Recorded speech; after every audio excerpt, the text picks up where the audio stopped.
li nga xam nekk moo justement le juge donc nag les avocats d'Abdou Nguer bokk na si ñoom maître Hamidou Sall et compagnie ñun yaa di presser exactement le procureur les procédures sur les diverses infractions clôturées et transmises. Les avocats d'Abdou Nguer pressent le procureur. Aujourd'hui, il est temps de fixer l'audience afin de nous permettre d'exercer les droits de notre charge, écrit maître Baba Diop. Dans l'attente de la fixation de cette audience, la défense dit compter sur la diligence du parquet pour garantir le respect des droits de son client toujours en détention provisoire. jàpp na ni itam tey jii luy war a jot na Arfan Ndiaye bàyyi ki nga xam nekk moo di justement Abdou Nguer ndaxte nag jamono ji ñi ngi pressé li nga xam nekk moo di le parquet à ce que pour ñu gaaw amal li nga xam nekk moo di un procès pour ki nga xam nekk moo di Abdou enfant daal di war a mën a permettre xam liñ def maanaam leur chargé exactement li ñuy chargé ki nga xam nekk moo di Nguer. Alors Arfan naka na daal di jàngeete li nga xam nekk moo di justement wàll wi li ñuy enquête peut-être jàppoon ni peut-être war naa war a mën a mat liggéey bi war naa war a mën a jeex pour ñu daal di jàll xool Abdou lan la koy attee waaye itam lan la koy toppee devant la correctionnelle. Oui xam nga avocat bu waxee loolu l'avocat il est dans son rôle ci liggéeyam la nekk avocat liggéeyam lay def le fait de vouloir défendre son client donc l'avocat il fait son travail convenablement il fait son travail correctement. Les avocats de Abdou Nguer bu ñu plaider pour Abdou Nguer ñu mën ko atte parce que il a atteint le délai de l'instruction, mais ils sont dans leur rôle. C'est normal ñu wax loolu. Même man mi ça je suis d'accord pour ñu juger ko. Je suis d'accord pour ñu juger ko. Ñu juger Abdou Nguer. Ñu après ñu wax ko son sort. Je suis d'accord pour ça. Parce que loolu lañu doon daw fii ci jamono Macky Sall loolu lañu doon xeex. Les détentions provisoires à long terme moom lañu doon xeex fii. Je suis d'accord pour ñu juger ko mais Fallou nañu ñuy def très attention avec les émotions. Mais Arfan bii moom yàgg na torop nag. quoi qu'on puisse dire dama ne. waaw nañu ñuy def très attention avec les émotions. Mais quelle émotion parles-tu? Si. Xam nga ñi ils ont tendance même à laisser le droit et parler ci émotion. Ci émotion la ñuy wax. La justice ne connaît pas l'émotion. Xam nga justice lan la xam. Loi. Mais quelle émotion parles-tu, Arfan, concrètement? C'est-à-dire si. Il y a de l'émotion, il y a aussi de la manipulation parfois accrue. Tu ne peux pas manipuler la justice. Même si tout le monde est d'accord pour nous attaquer, nous attaquer dossier, nous enrôler le dossier, attaquer. Non, il y a un enrôlement parce que enquête le top instruction et enquête mooy continuer une information judiciaire. Donc ces avocats jàpp nañ ni luy war a mën a leer na Arfan parce que ñoom jàpp nañ teg nañ Abdou Nguer 2 compte bi Abdou commandité wul li nga xam ne que moo di vidéo yi moo ko doon dugal entre autres donc ñoom jàpp nañ que ni Arfan loolu lépp su ñu ko dajalee comme ay élément de réponse Abdou war nañ ko daal di war a mën a atte devant si kanamu yoon. Du avocats yi nga wax ñoo wax loolu. Sauf que les avocats ne sont pas au cœur de l'enquête. Si Fallou yoon laa lay wax de. Les avocats ne sont pas au cœur de l'enquête. Déedéet. L'avocat qui défend un dossier, on lui donne des informations, il traite le dossier. Mais l'avocat en tant que tel mënul enquêter sur un dossier. Ils sont pas au cœur de l'enquête. Pour wax ni que enquête bi jeex na. Finaliser nako wala finaliser wuñu ko. C'est pas les avocats de Abdou Nguer qui vont dire que oui enquête bi war naa jeex wala enquête bi war nañu ko finaliser wala enquête bi finaliser naw parce que ils sont pas au cœur de l'enquête. Enquête juge moo ko yor juge yi ñooy def enquête bi mais pas des avocats qui font l'enquête. Bu fekkee avocats yi ñooy def enquête bi ci dossier bi dans ce cas mën nañu jàpp ni que dossier bi pare na bu yàgg.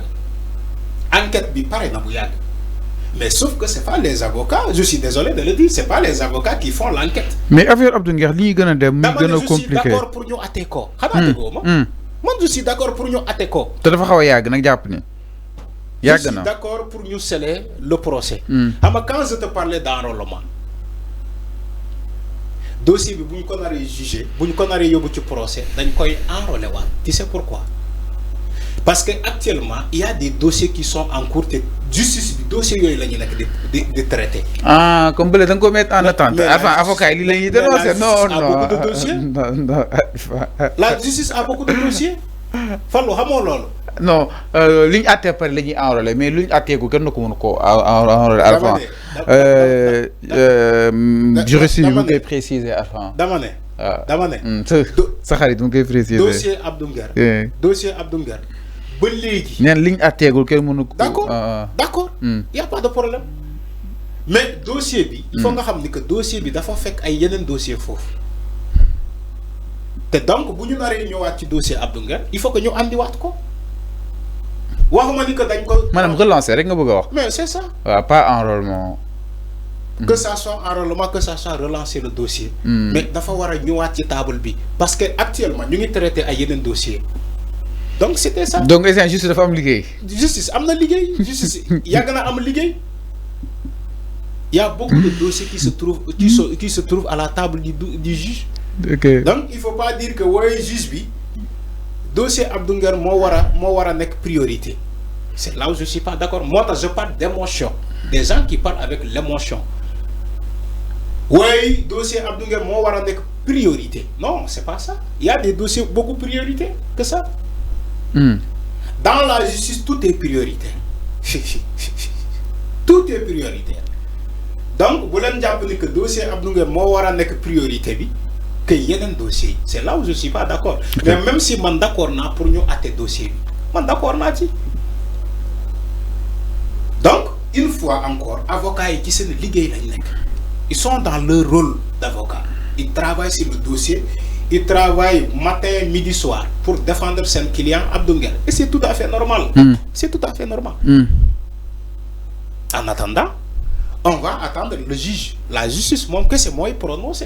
Donc, enfin, on est dépasser, fini dans les longues détentions préventives exactement. Mais c'est ce que j'ai dit. Sénégalais, ils veulent le don ci jamono Macky Sall. te nag jamono ji affaire yi bëgg a ñëwaat. dama ne loolu lañ doon xeex ci. te jamono ji affaire yi bëgg a ñëwaat. donc jamono bii nii su amaatee. on va dénoncer la même chose. c'est ce que j'ai dit man kay waxuma fi leneen. dama ne lu ñu doon xeex ci jamono Macky Sall su ñëwaatee ci justice bi dañ koy xeexaat dañ koy dénoncer dañ koy ŋaññi c'est tout à fait normal. loolu kese la. amul leneen fàllu. suñu gisee fii lu deful dañ koy dénoncer comme lu ñu doon dénoncer ci Macky Sall loolu kese la amul leneen. yàgg na si instruction ñaata mois la paraît 6 mois. comment. instruction 6 mois la 6 mois la. mu amuñu droit dépasser ko. non amuñu droit loi bi waxul loolu. donc. mais bu leen fàtte aussi yan fàllu ni gis ngeen fii ci Macky Sall ay instruction 2 ans. yéen ñii di défendre Macky Sall. non, on ne défend pas Macky Sall. Les juristes là qui défendent Macky Sall, il faut poser le débat. Oui, vos juristes qui défendent Macky Sall.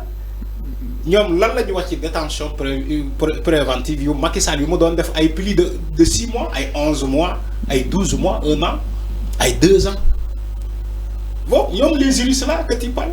ñi fi doon défendre Macky Sall te musuñu ko dénoncer. C'est aujourd'hui qu'ils vont être de soi-disant juristes, ils dénoncent ça. Alors, mais Macky Sall l'a toujours fait, alors c'est clair exactement par rapport à li nga xam ne que justement miro ki nga xam ne que Abdou Nguer donc ses avocats maître Baron entre autres ñi ngi daal di saisir li nga xam ne que le procureur ko daal di pressé à ce que pour ñu daal di amal boobu di li nga xam ne que procès alors ñu daal di ñëw si beneen ponk sans plus tarder.